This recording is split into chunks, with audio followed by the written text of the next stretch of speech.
In this video, I'm going to show you how you can easily copy YouTube comments on your phone.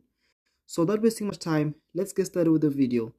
So let's say I want to copy a particular comment on this video. Because weak habits don't. Let's say I want to copy, for example, this comment right over here. You can see that when I try to long press, it doesn't work at all. And no matter how much I try, it won't copy this particular comment at all. So the simplest way you can do this is by simply sharing the link of this video. So simply click on the share option, then copy the link of that particular video that has that particular comment you want to copy.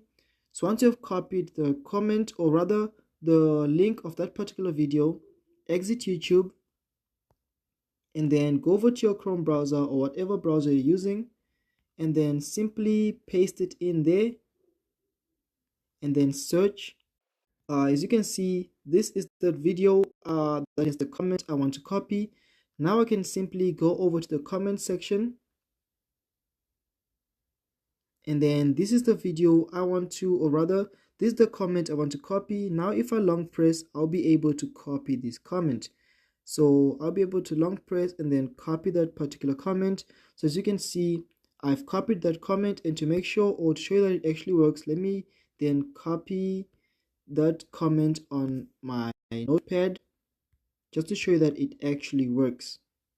So if I go over here, then I paste it, as you can see, this is the comment I copied from that particular video. So that's how you can easily copy comments on your phone, on YouTube. So if you enjoyed this video, please leave a like, comment, subscribe, and I'll see you in the next one.